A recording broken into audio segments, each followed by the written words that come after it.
말씀을 나누고자 합니다.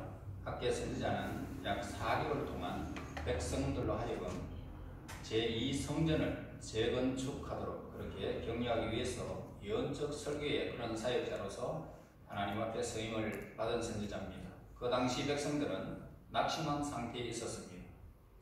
하지만 그들은 자신의 집을 하나님의 집보다는 자신의 집을 먼저 건축하고 있었던 것입니다. 그들은 지붕을 얻었고 또 칠을 하고 그리고 장식을 꾸미는데 정신이 없었습니다. 그러나 하나님은 하나님의 이 전을 황폐하게 그대로 방치하고 있음을 지적하면서 선지자에게 임하는 말씀을 보게 됩니다. 이렇게 하나님의 사업에 대해서 무관심한 태도는 인간의 마음속에 일반적으로 자리 잡고 있는 그런 인간의 이기심 때문이다 라고 볼 수 있습니다.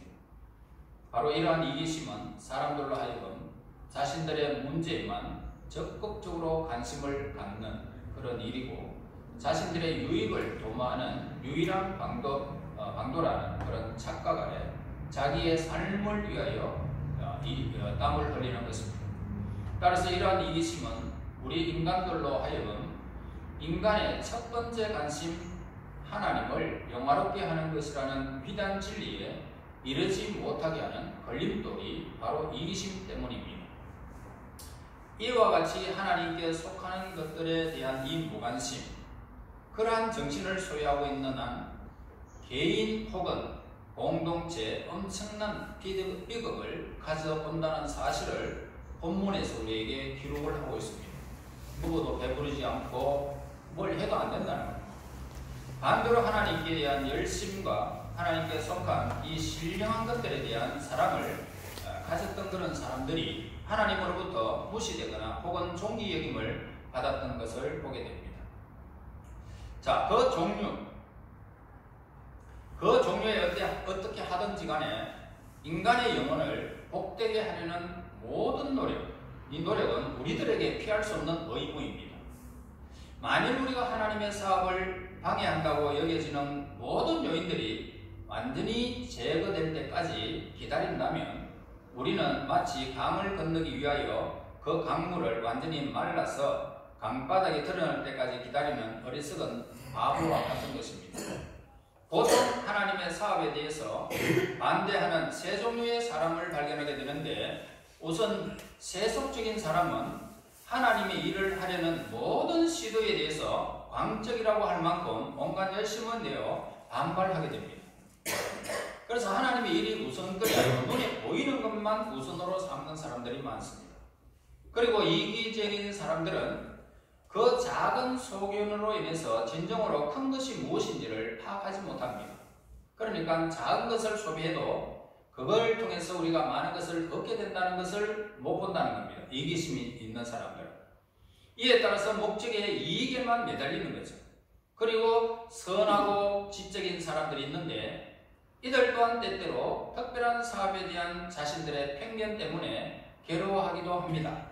우리는 하나님께서 그 고대 백성들의 다루는 모습을 볼 수 있는데 모든 시대의 세상 역사 속에서 그분이 행하셨던 통치 원리들을 발견하게 됩니다. 그래서 하나님께서는 그때나 지금이나 똑같은 관심으로 이 세상을 통치하고 계십니다.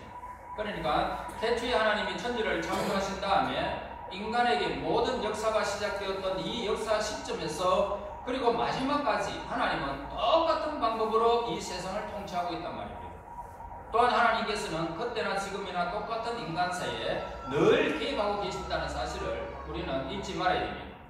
단지 그때와 지금 사이에 유일한 차이가 있다면 그 당시 사람들은 지금 우리가 흔히 흔적조차 우리가 찾아볼 수 없는 인생의 여러 가지 사건들을 통해서 하나님의 손길을 느낄 수 있었다는 점일 것입니다. 그래서 그들은 자신들이 살아가면서 맞이하는 그런 모든 불행 그리고 행복 그 중에서 하나님의 음성을 그들은 언제나 구약의 백성들은 들었던 것이죠.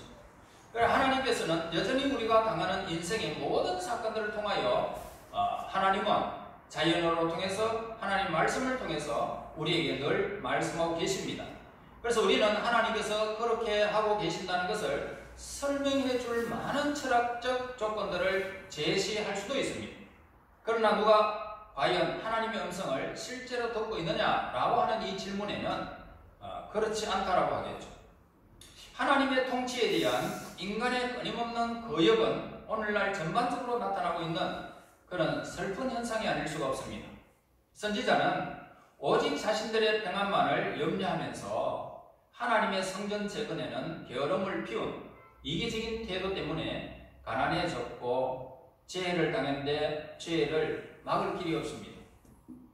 그리고 그 백성들에게 이렇게 너희들이 먹어도 배부르지 못하고 농사를 지어도 뭐 메뚜기가 와가지고 먹어버리고 다른 사람들이 다 가져가 버리고 너는 먹을 것도 없고 모든 것들이 다 이래 재해를 만난다라고 그렇게 선지자는 백성들에게 말합니다.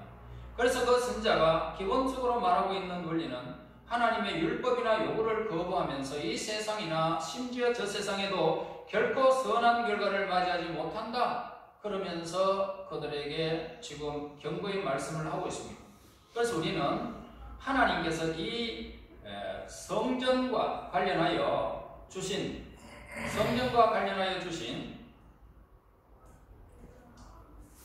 특별한 지침 가운데 하나님께 영광 돌리고 또한 예배드리기 위한 모든 건물을 건축하는 동안 반드시 적용해야 할 원리들을 우리는 발견하게 됩니다.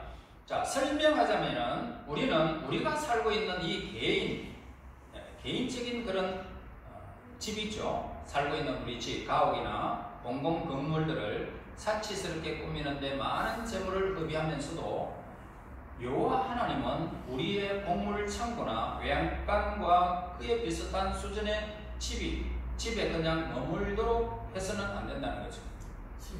그래서 여러분들이 보다시피 우리는 지금 상가교회가 있지만 교회가 얼마나 깨끗합니까? 그죠? 여러분 보기에 깨끗하죠? 자, 이렇게 우리는 하나님의 교회에 이렇게 꽃으로 장식해야 됩니다. 꽃으로 장식해야 돼요. 꽃이 얼마나 아름답습니까? 여러분 한번 보세요. 그 양반들이 팔면서 이거 한 4개월 갑니다 그러더니 나는 거짓말인 줄 알았습니다. 4개월 가다가 밤에 2달이 넘었는데도 그대로 있죠. 참 얼마나 아름답게 피고 있는지 모릅니다. 바친 사람이 아름다워서 그런지. 자, 우리가 학계 선지자를 지적하는 내용들을 우리가 보게 되는데 사실 우리가 하나님의 사업에 그의 마음을 쏟지 않고 일로 인하여서 하나님께서 섭리를 통하여 암시해주고 계신다는 사실을 발견한 것은 쉬운 일입니다. 그래서 게으르고 이기심 있고 힘들고 비용이 드는 것으로 인해서 두렵다라고 하는 사람들. 그래서 학계 시대에 하나님의 전이 건축되지 못하고 연기되었던 근본적인 원인은 이기심 때문이고 그리고 게으름 때문이었다는 것입니다. 우리 내 집만 해도 그냥 내가 감당하지 못하는데 하나님의 교회 그게야 뭐 라고 생각했던 거죠. 그래서 하나님의 교회는 그냥 뒷전으로 미루었던 것입니다. 믿음의 소유자들은 하나님의 섭리가 그 자신들의 나쁜 기질에 대한 그런 경고를 하고 있을 때에 그러한 섭리 속에서 많은 것을 깨닫고 행위를 우리는 고쳐나가야 됩니다. 그러나 사람들은 섭리의 음성이 자신들과 생각과는 다를 때 그 음성을 못 들은 채 해버립니다. 하나님께서는 이러한 백성들에게 이렇게 말합니다. 자기의 소위를 살펴볼지니라. 다시 말해서 지금까지 너희가 바벨론의 포로로 잡혀가서 너희들이 지금 전부 다 복귀했는데 세월이 지난 지금 너희들의 집을 지으면서 행했던 일들을 한번 살펴봐라. 나의 집을 짓는데 게으름을 피우면서 너희들의 얻은 것이 과연 무엇이냐 이렇게 묻고 있습니다. 너희들의 이기심과 무관심이 과연 너희들에게 기대했던 결과를 지금 가지고 오느냐는 것입니다. 그걸 묻고 있는 거예요. 그러니까 내 몸뚱아리, 내 가정 여기에 국한되어서 이기심과 게으름으로 너희들의 삶을 살아갔을 때에 너희들이 지금 얻은 것이 뭐냐라고 이렇게 묻고 있단 말입니다. 그러니까 오늘 이 본문 말씀을 통해서 반대로 우리가 생각해 볼 수 있다면 하나님의 일들을 행했을 때에 얻어지는 것이 뭡니까? 먹으면 배부릅니다. 내가 손대한 일마다 복을 받습니다. 그지요? 그러니까 우리가 하나님의 일을 겨루면 겨룰수록 이기심 속에서 하면 할수록 우리의 삶은 자꾸 망가진단 말입니다. 오늘 성경에서 말해주는 것이 그거예요. 하나님께서는 이러한 겨름으로 말미암아 당하신 이 모욕에 관해서는 한마디의 말씀도 안 하셨어요. 자, 이것은 인간들의 가장 문제인 죄에 대한 최종적인 무지함 때문이라는 것을 보게 되는데, 하나님께서 우선권을 두지 않는 모든 것은 죄라는 것입니다. 그러니까 하나님께 우선권을 두지 않는 것은 너희들이 하는 것마다 난 안 되게 해주겠다는 겁니다. 너가 한번 돌아 살펴보라는 겁니다. 그러므로 저와 여러분, 2019년도가 우리가 어떻게 행했는지 여러분 가만히 한번 살펴보세요. 내가 정말 하나님 앞에 우선권을 두고 내 삶을 살았느냐 아니냐라고 생각했을 때에 아니다 그러면 고쳐나가야 되겠죠. 그래서 하나님께 우선권을 두지 않는 것은 모두가 죄라는 것을 우리에게 가르쳐주면서, 그러나 인간은 거기에 대해서 아무런 주의도 하지 않는다는 겁니다. 이에 따라서 어리석음은 점점 극심해진다는 거죠. 잘못 행하는 죄일 뿐만 아니라 바보다는 거예요. 바보다. 죄는 우리에게 어떠한 도움도 주지 않습니다. 아니, 오히려 방해만 있을 뿐입니다. 이러한 무관심이 그들의 물질적 번영에 어떠한 영향을 주었느냐? 그것은 얼마 안 되는 비용에 관한 그런 두려움이었던 것입니다. 그러니까 집을 지으려고 해도 돈이 있어야 짓죠. 먹으려고 해도 먹을 것이 있어야 먹죠. 그래, 이런 빈곤이 그런 엄청난 비극이에요. 빈곤.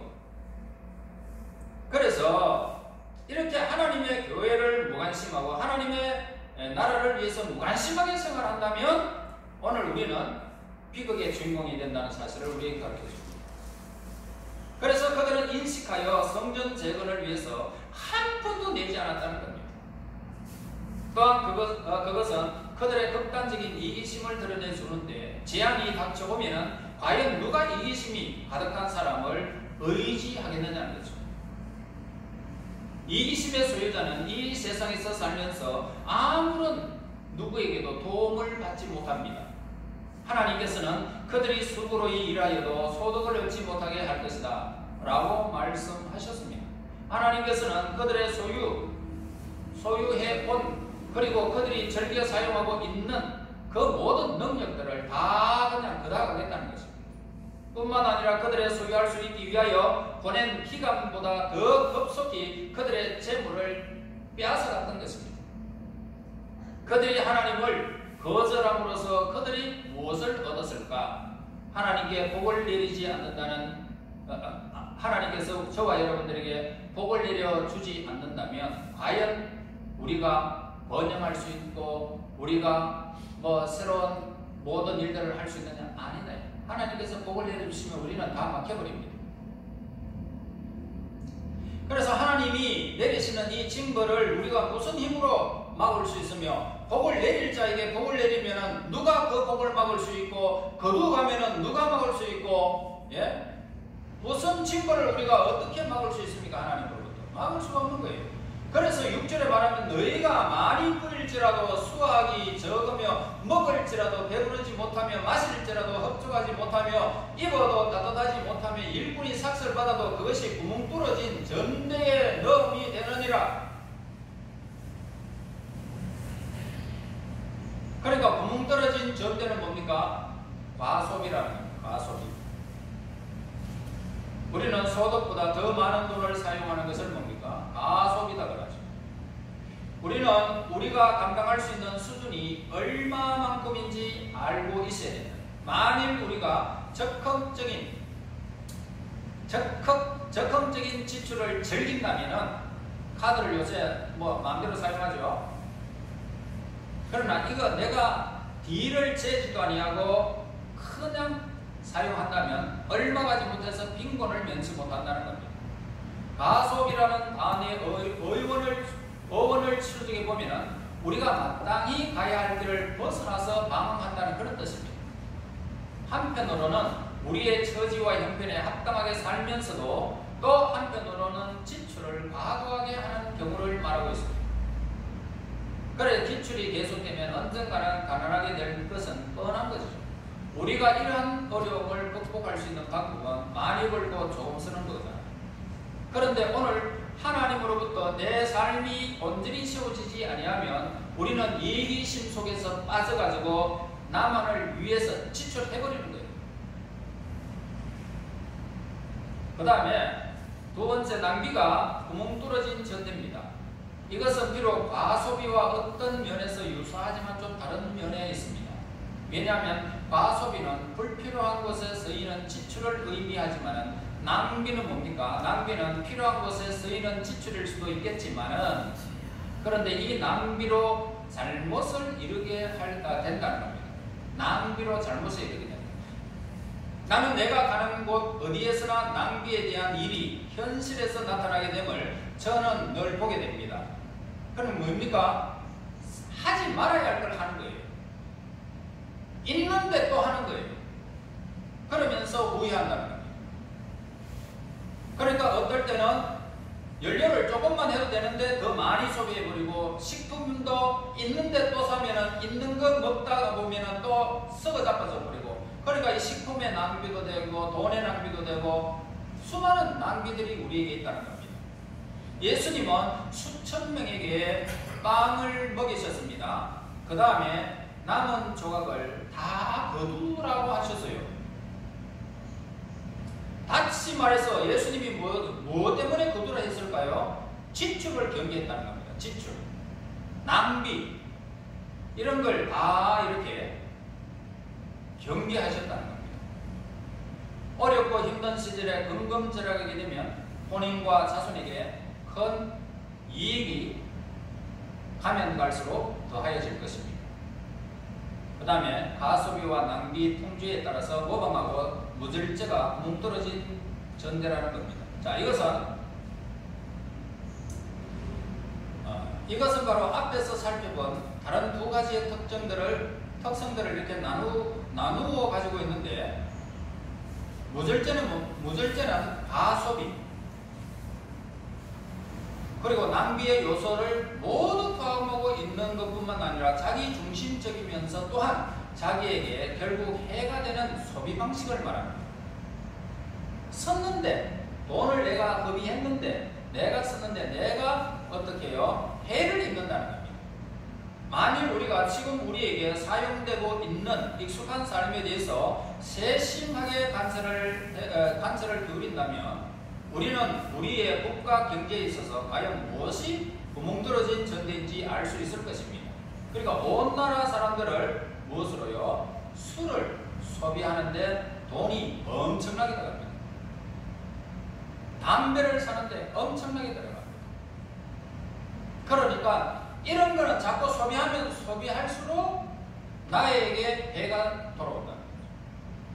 이것이야말로 온갖 힘을 다하여 힘들게 번 것을 희생을 감수하여 번 것들을 흘려버리기에 적당한 것들이라는 것입니다. 이 수많은 구멍들이 있는 거대한 전대는 이 무시무시하고 가련하기 그지없는 무절제의 습관, 거대한 행운을 그리고 강렬한 한 사람을 녹여버리기에 충분한 용광로가 바로 이 소비 형태라는 것입니다. 그 전대와 구멍이 하나라도 있다면 거기에는 넣어진 것들이 모두가 사라지게 될 것입니다. 그 전대의 소유자는 휘어져가는 전대처럼 마지막은 비참한 말년을 맞이하게 될 것을 우리에게 가르쳐 주고 있는 것입니다. 여러분, 이 말씀에 여러분들이 충격을 받아야 됩니다. 만약 술을 즐기는 사람이 있다면 끊어야 됩니다.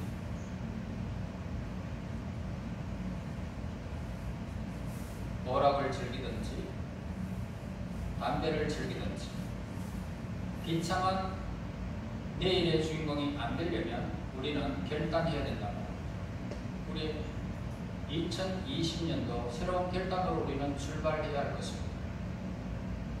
그래서 7절에 보죠. 너희는 자기의 행위를 살펴라 라고 그렇게 경고하고 있습니다. 지금까지 어떻게 살았는지 한번 살펴봐라. 이처럼 우리는 우리의 마음, 우리의 삶, 그리고 우리의 행동 하나를 우리는 돌이켜보고 하나님께서 정하신 때를 중히 여겨서 우리 마음이 하나님의 영광을 위하여 몰입할 수 있는 하나님의 일에 최우선적으로 삼아서 하나님이 우리에게 손대하는 일마다 복을 내리는 복의 주인공이 되어야 됩니다. 오늘 이 말씀에 우리가 완전히 반대되는 경향을 하나님의 영광을 위하고 하나님 앞에서 내가 제일 주를 숨기면서 내가 지나온 것들을 살펴서 잘못된 길에서 돌이키면 하나님이 여러분들에게 손대한 일마다 복을 주겠다.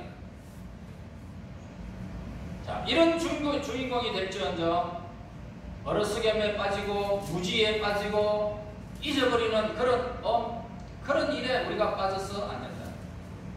돌이켜보고 너희는 자기 행위를 살펴라. 하나님의 정하신 때를 중히 여겨라. 하나님의 영광을 위해서 우리의 삶을 최우선적으로 삼아서 여러분들의 지금 발걸음 닿는 곳마다 손대하는 일마다 지경이 넓혀지고 복이 하나님께서 주시는 그 복록에 복을 받아서 여러분들이 다른 사람들이 여러분들을 보면서 이야 저 사람 복 받았다. 이런 위대한 일을 많은 사람들에게 전가하며 살기를 예수님의 이름으로 축복합니다. 하나님 감사합니다. 사랑하는 우리 하나님의 사람들 뒤를 돌이키기를 원합니다. 우리의 행위를 살피며 지나온 가오들을 깨닫게 하여 주시고 하나님여 더 이상 가오를 범치 아니하도록 새로운 마음을 가지고 우리 새로운 2020년도를 온전히 맞이할 수 있도록 인도하여 주시고 특별히 하나님의 영광 위하여 최우선으로 삼아서 하나님이 우리에게 손대하는 일마다 복을 내리시는 그 은혜의 주인공들이 될 수 있도록 인도하여 주시옵소서. 예수님 이름으로 기도합나이다. 아멘.